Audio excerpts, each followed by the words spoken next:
대림절 넷째 주에 주시는 말씀의 주제는 순종을 위해 주신 복음입니다. 내일이면 우리를 위해 고난과 핍박을 감당하시고 또 십자가를 지시려고 이 세상에 오신 예수 그리스도를 탄생을 기념하고 감사하는 성탄절입니다. 성탄절을 맞아서 우리 주 예수 그리스도의 탄생의 의미를 깨달으시고 또 감사하는 여러분 되시기 바랍니다. 성탄은 영세전부터 감추어졌던 비밀이 드러나는 날이에요. 예수 그리스도의 탄생이 우리에게 의미가 있는 것은 예수 그리스도의 탄생으로 말미암아 우리에게 구원의 소망을 주셨기 때문입니다. 여러분, 예수 그리스도의 탄생을 감사하고 기뻐하는 여러분 되시기를 바랍니다.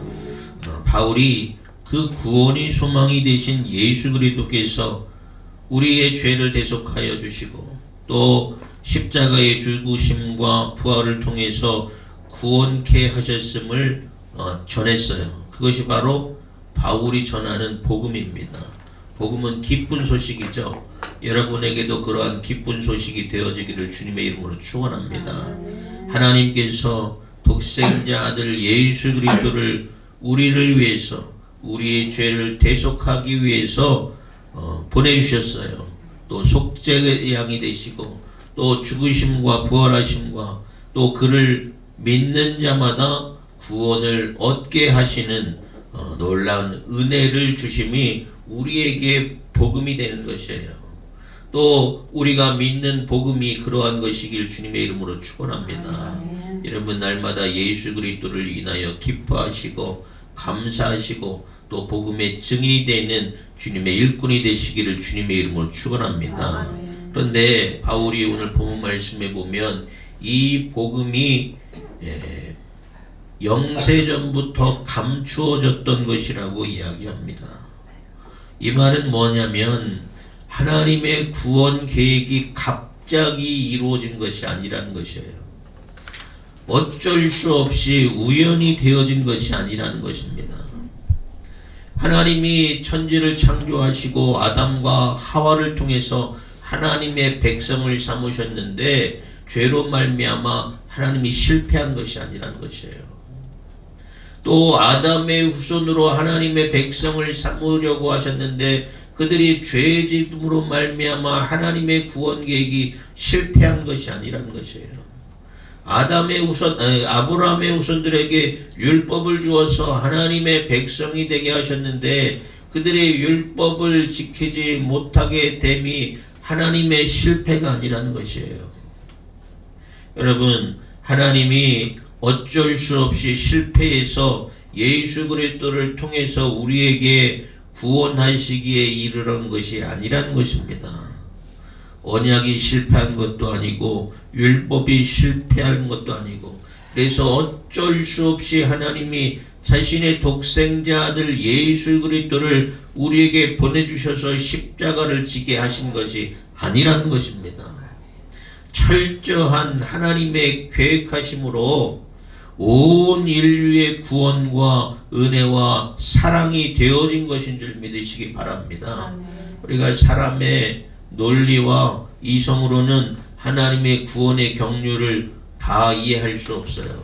그 신비를 다 깨달을 수가 없습니다. 하나님의 심오하심은 그 계획을 어떻게 미약하고 연약한 우리가 다 깨달을 수가 있겠습니까? 그러나 우리는 하나님이 우리를 사랑하신 것과 또 우리를 구원의 자리로 불러주신 그 은혜에 감사하는 여러분 되시기를 주님의 이름으로 축원합니다. 우리가 아이들을 키울 때 보면 그럴 때가 있습니다. 아이들은 어른들의 세계를 다 알지 못하잖아요. 그래서 아이가 자랄 때 병이 있어요.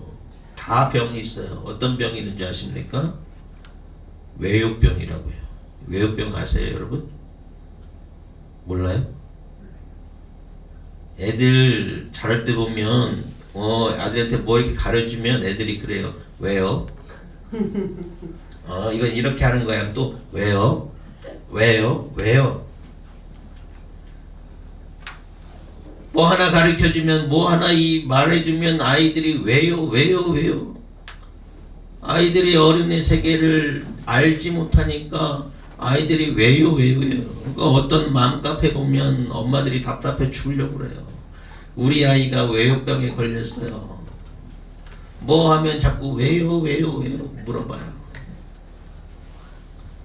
설명해줘도 알지 못해요. 나중에 엄마가 아주 아이한테 친절하게 사랑스럽게 하다가는 나중에 그냥 그냥 이렇게 하면 돼 하고서 애단치고 똥치고 많은 경우들이 많이 있습니다. 핀잔하고 많은 경우가 있어요. 아마도 우리가 하나님의 세계를 다 알지 못하기 때문에 하나님 앞에서 외요병에 걸렸을 때가 많아요. 하나님이 하시는 일을 이해하지 못하기 때문에 의심하게 되고, 그래서 하나님의 일들에 대해서 의욕을 갖게 되고 궁금하게 되고, 그래서 외요병에 걸린 아이처럼 우리가 하나님 앞에 의문을 드러낼 때가 많이 있습니다. 우리가 하나님의 세계를 다 이해할 수 없어요. 왜? 하나님은 하나님이시고 우리는 미약하고 연약하고 부족하고 유한한 사람이기 때문에 그렇습니다. 여러분, 우리가 다 하나님을 이해할 수 있다면 하나님이 과연 하나님이시겠어요? 우리가 다 이해할 수 있는 하나님이라면 우리가 그 하나님을 섬길 수가 있겠습니까?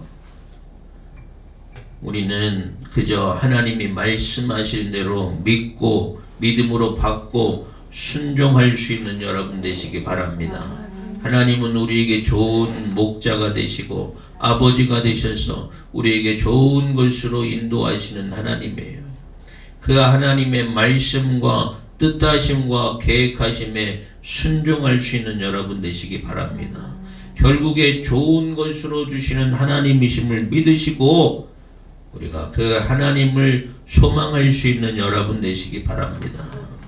영세전부터 감추어졌다는 것은 예수 그리스도의 십자가의 구원이 하나님이 천지를 창조하시기 이전부터 계획되었다는 것이에요.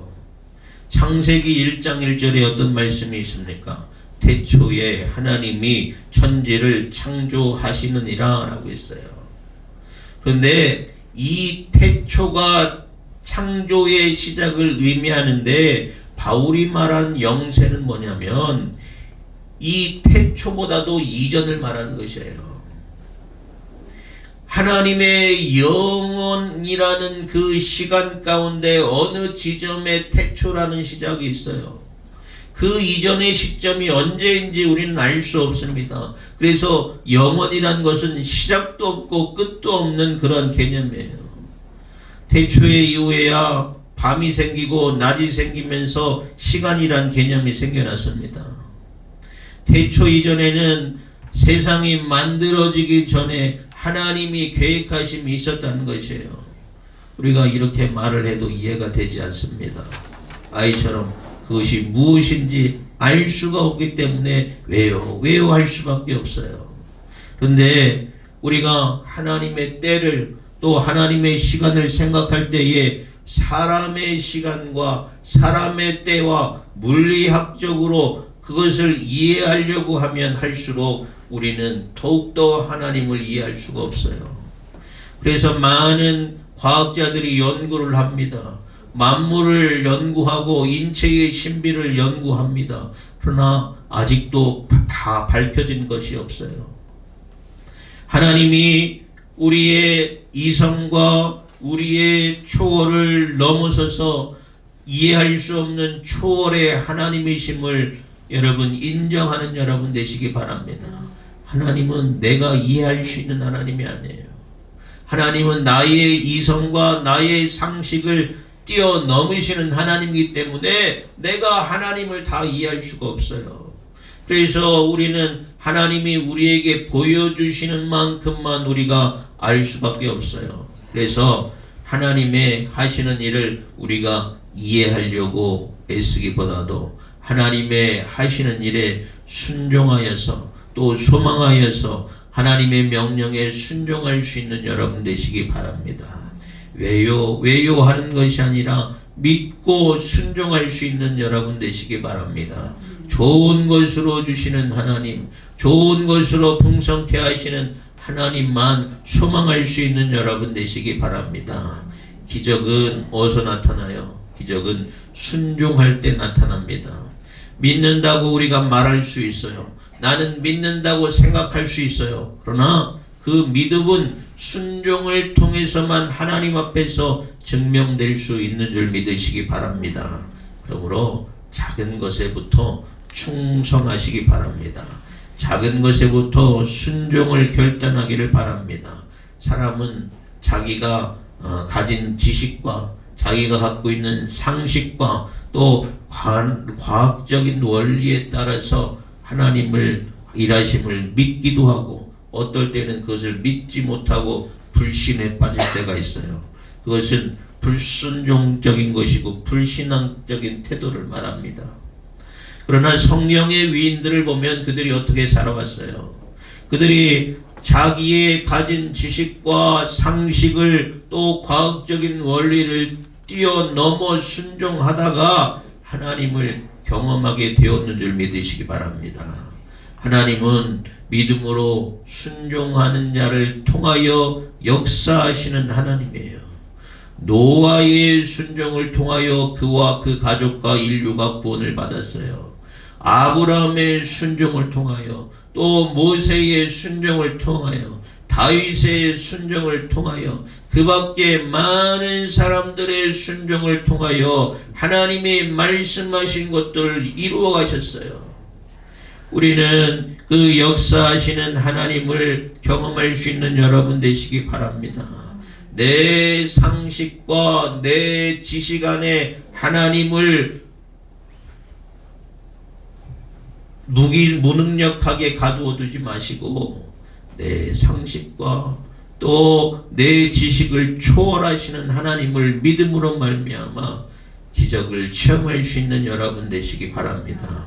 우리가 성탄절을 맞아서 마리아를 통해서 마리아가 어떻게 하나님의 역사를 이루게 되었는지 말씀을 한번 보려고 그래요. 마리아가 순종함으로 믿음으로 또 성령으로 아기 예수님을 잉태하였습니다. 어느 날 천사 가브리엘이 하나님의 보내심을 받았어요. 그리고 갈릴리 나사렛이란 동네에서 다윗의 자손 요셉과 약혼한 마리아를 만나게 됩니다. 그 마리아에게 천사가 말을 해요. 은혜를 받은 자여 평안할지어다. 주께서 너와 함께 하시도다 라고 이야기합니다. 그러니 마리아가 깜짝 놀라게 돼요. 아니 천사를 만나게 된 것도 놀라운 일이지만 천사를 통하여 하나님의 은혜를 받았다고 하고 주님이 너와 함께 하신다는 그 말에 대해서 이해할 수가 없었어요. 그러한 상황이 되면 우리 또한 놀라지 않을 수 없지 않겠습니까? 그러자 가브리엘 천사가 마리아에게 다정하게 설명해줘요. 무서워하지 말라. 내가 하나님의 은혜를 입었으니 보라 네가 잉태하여 아들을 낳으리니 그 이름을 예수라 하라라고 말을 해요. 마리아가 처녀예요. 약혼은 했지만 아직 결혼도 하지 않았어요. 그런데 처녀가 잉태한다는 그 말이 얼마나 놀라운 일입니까? 아니 저는 아직 결혼도 하지 않았어요. 약혼만 했을 뿐이지 결혼하지 않았는데요 라고 생각되지 않았을까요? 마치 아브라함의 아내 사라가 그의 나이 80에 아이를 가진다는 천사의 말을 듣고 놀라고 비웃었던 것과 같은 그런 처지였던 것 같아요. 여러분 사람의 생각과 상식으로는 맞지 않는 이야기잖아요. 처녀가 아이를 가진다는 것이 맞지 않잖아요. 나이 80을 넘어서 아이를 가진다는 것이 맞지 않잖아요. 그러나 천사가 이야기해요. 대저 하나님의 모든 말씀은 능하지 못하심이 없느니라 라고 말합니다. 사랑하는 여러분, 하나님의 모든 말씀은 능하지 못함이 없는 것인 줄 믿으시기 바랍니다. 하나님께는 불가능한 것이 없는 줄 믿으시기 바랍니다. 하나님께서는 천지를 창조하신 것도, 강물이 멈춰서게 하는 것도, 바다가 갈라지게 하는 것도, 태양이 뒤로 5도 물러서게 하는 것도, 그 어느 것도 하나님의 전지전능하심 앞에는 특별한 것이 아니에요. 우리가 볼 때는 그것이 너무나도 놀라운 일이고 기적 같은 일이고 특별한 일이지만, 하나님의 전지전능 앞에서는 그 모든 것이 특별한 것이 아니에요. 우리는 때로 하나님에 대해서 하나님이 전지전능하신 하나님이심을 망각하고 살아갈 때가 많습니다. 그래서 내 한계에 부딪혔을 때에 스스로 절망하고 스스로 낙심하고 스스로 멈춰설 때가 있어요. 사랑하는 여러분, 전지전능하신 하나님을 바라보시고 소망하는 여러분 되시기 바랍니다. 하나님이 말씀하시고 하나님이 원하시면 모든 것이 다 가능한 줄 믿으시기 바랍니다. 우리의 삶의 앞에 어떠한 문제가 있어도, 어떠한 어려움이 있어도 그 인생의 문제를 가지고 하나님께 나와서 하나님께 간구하는 자, 그에게 역사하시는 하나님의 은혜가 있는 줄 믿으시기 바랍니다. 그래서 하나님 뭐라고 말씀하셔요? 우리에게 구하라, 찾으라, 두드리라 말씀하셔요. 구하지 않기 때문에 하나님의 역사가 나타나지 않아요. 찾지 않기 때문에 하나님의 역사가 나타나요. 두드리지 않기 때문에 하나님의 역사가 이루어지지 않는 것이에요. 사람의 이성과 논리로 우리가 과거와 현재와 미래를 구분합니다. 그러나 하나님의 역사하심은 이성의 논리와 계산으로 계산될 수 없어요. 왜? 하나님은 시간도 뛰어넘으시는 하나님이시고 하나님은 공간도 뛰어넘으시는 초월하신 하나님이기 때문에요. 우리의 이성으로, 우리의 상식으로 하나님을 작은 하나님 만드시지 마시기 바랍니다. 하나님은 무한하신 하나님이에요. 우리를 향하신 하나님의 구원 계획도 천지를 창조하시기 전부터 계획했다고 했어요. 아니, 태초에 하나님이 천지를 창조하시기 전에, 사람을 만드시기 전에 나는 그때 있지도 않았는데 어떻게 하나님께서 우리를 위한 구원 계획을 세우시는가? 우리는 왜요? 라고 하나님께 묻지만 하나님은 다 하실 수 있다니까요. 우리의 생각으로, 우리의 상식으로 하나님을 판단하지 마시기 바랍니다. 하나님은 다 하실 수 있는 하나님이에요. 그래서 에베소서 1장 4절 5절에 창세전에 그리스도 안에서 우리를 택하사 우리로 사랑 안에서 그 앞에 거룩하고 흠이 없게 하시려고 그 기쁘신 뜻대로 우리를 예정하사 예수 그리스도로 말미암아 자기의 아들들이 되게 하셨느니 라고 말씀하고 있어요. 세상이 만들어지기 전에, 사람이 만들어지기 전에 예수 그리스도의 구원 계획까지도 하나님은 다 갖고 계셨다는 것이에요. 어떻게 하나님이 우리를 다 알고 계셨을까요? 어떻게 하나님이 나를 알고 계셨을까요? 우리는 왜요 하다 보면 끝이 없어요.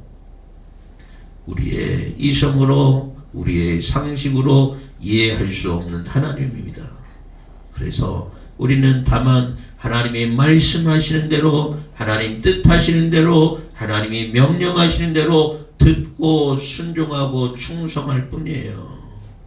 그러나 하나님의 구원 계획은 사람이 미처 깨닫지 못했을 뿐이지 성경 곳곳에 하나님의 구원 계획이 나타나고 있어요. 이미 하나님은 말씀을 통하여, 구약 성경을 통하여 예수 그리스도를 통한 하나님의 구원 계획이 있었음을 깨닫는 여러분 되시기 바랍니다. 구약 성경의 창세기부터 말라기서까지 곳곳에 복음을 통한 하나님의 구원 계획이 있습니다. 창세기 3장을 보면 하나님께서 아담과 하와를 범죄하게 만든 그 사단 뱀에 대하여 하나님께서 말씀하신 것이 있어요. 뭐라고 말씀하시냐면 내 후손도 여자의 후손과 원수가 되게 하리니 여자의 후손은 내 머리를 상하게 할 것이요 라고 말씀하셨어요. 여자의 후손이 누굽니까? 예수 그리스도를 말해요. 마리아로부터 태어난 예수 그리스도가 그 원수 마귀의 머리를 상하게 한다고 이미 하나님께서는 말씀하신 것이에요. 여자의 후손 마리아를 통하여 예수 그리스도를 통하여 이 세상의 구원의 열매가 되신 그 주님의 역사하심에 대해서 이미 창세기에 기록되어 있다니까요. 또 구약 성경의 맨 뒷장에 이르는 말라기서 4장에 이런 말씀이 있습니다. 내 이름을 경외하는 너희에게는 공의로운 해가 떠올라서 라고 말씀하고 있어요. 공의로운 해는 바로 예수 그리스도를 의미하는 줄 믿으시기 바랍니다. 이처럼 하나님은 우리가 태어나기 전부터 우리를 알고 계셔서 우리를 위한 구원 계획을 예수 그리스도를 통하여 계획하셨음을 믿는 여러분 되시기 바랍니다. 여러분, 창세기부터 하나님은 우리를 구원하고자 하시는 구원 계획이 있었어요. 우리가 하나님의 큰 사랑받은 자임을 깨닫는 여러분 되시기 바랍니다. 하나님, 내가 무엇이간데 나를 사랑하십니까? 내가 무엇이간데 하나님 나를 위한 구원 계획을 세우셨습니까? 여러분, 그 하나님의 사랑이 얼마나 크고 얼마나 감사합니까? 날마다 우리는 그 하나님의 구원에 대해서 생각할 때에 감사하고 감격할 수밖에 없어요. 그 사랑을 깨닫는 여러분 되시기 바랍니다. 그래서 여러분의 심령에 기쁨과 평안과 감사가 넘쳐나는 귀한 심령이 되기를 바랍니다. 우리가 감사하지 못하는 이유는 뭐예요? 하나님의 사랑을 깨닫지 못하기 때문에 그래요. 하나님의 사랑을 깨닫지 못하면 감사할 수 없어요. 충성할 수 없어요. 순종할 수 없어요. 그러나 하나님의 사랑을 깨닫고 감사하는 자는 하나님 감사할 수 있고 충성할 수 있고 순종할 수 있고 말씀대로 살려고 애쓰는 삶을 살아갈 수밖에 없습니다. 날마다 내가 구원받은 것이 우연으로 되어진 것이 아니요, 내가 어떤 공로가 되어 있어서 되어진 것이 아니요, 내가 잘나서 되어진 것이 아니요, 오로지 하나님의 은혜와 사랑으로 되어진 것임을 깨달으시고 날마다 감사할 수 있는 여러분 되시기 바랍니다. 그래서 여러분의 믿음이 흔들리지 않고 굳세게 온전히 설 수 있는 여러분 되시기 바랍니다.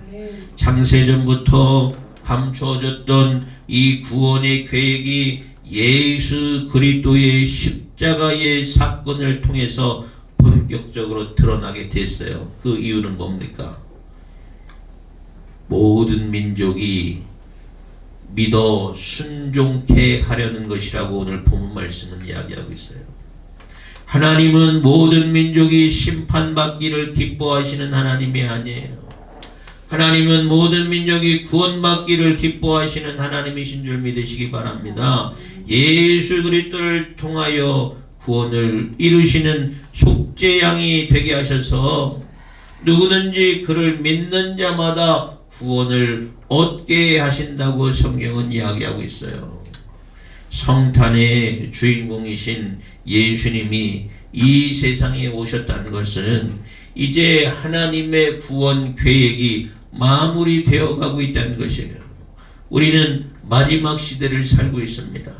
주님이 언제 오실지 알 수 없으나 예수님께서 이제 이 세상에 오셨기 때문에, 다시 오신다고 말씀하셨기 때문에 우리는 마지막 시대를 준비하며 살아가고 있는 자들이에요. 구약 성서부터 오시겠다고 약속하신 그분이 2000년 전에 이 세상에 오셨어요. 또 다시 오시겠다고 말씀하신 그 구원의 계획이 이제 마무리 시간에 이루어지고 있다는 것입니다. 이제 다시 오시기만 하면 끝이 나요. 그러므로 사랑하는 여러분, 지금 나에게 주어진 이 시간을 끝까지 구원의 표대를 향하여 나아가는 여러분 되시기 바랍니다. 이제 확실한 증거를 하나님께서 우리에게 보여주셨어요. 창세부터 계획하셨던 그 구원의 계획이 예수 그리스도를 통해서 우리에게 보여주셨어요. 왜? 우리가 믿고 순종하라고 보여주신 줄 믿으시기 바랍니다. 예수 그리스도를 믿고 순종하는 여러분 되시기 바랍니다. 하나님 앞에 순종하는 자녀로 설 수 있는 여러분 되시기 바랍니다. 하나님은 순종하는 자를 통하여 영광 받아주시는 하나님이에요. 우리를 향하신 하나님의 구원 계획과 구원에도 불구하고 우리가 순종하지 않는다면 우리를 위한 주님의 구원 계획이 헛된 것이 되어버려요. 예수 그리스도의 십자가의 죽으심이 헛된 것이 되어버려요. 사랑하는 여러분, 예수 그리스도보다도 더 큰 증거가 없습니다. 그러므로 믿음 안에 있는 여러분, 더욱더 예수 그리스도 안에서 여러분의 믿음이 굳세어지기를 소원합니다. 또한 구원의 복음을 믿는 자는 하나님께서 더 견고하게 하시는 줄 믿으시기 바랍니다. 우리가 믿음으로 하나님께 나아갈 때에 하나님께서는 우리를 믿음의 반석 위에 세워주시고 영생에 이르기에 합당한 자녀로 세워주시는 줄 믿으시기 바랍니다. 이제 우리는 예수 그리스도의 복음에 순종하는 자가 되어야 돼요. 우리를 순종케 하시려고 주님이 이 세상에 오셨어요. 이 세상에 오셔서 십자가도 지시고 갖은 조롱과 핍박을 당하시고 또 죽으시기까지 하셨어요. 이제 더 다른 증거가 없어요. 핑계댈 것이 없습니다. 여러분 믿음 안에서 날마다 여러분의 영이 새로워지고 굳건한 믿음으로 의의 승리를 이루어가는 복된 인생 되어지기를 주님의 이름으로 축원합니다. 순종케 하시려고 주님을 보내주셨어요. 주님을 믿는 믿음으로 여러분의 삶이 날마다 하나님께 합당한 백성의 삶이 되어지기를 주님의 이름으로 축원합니다.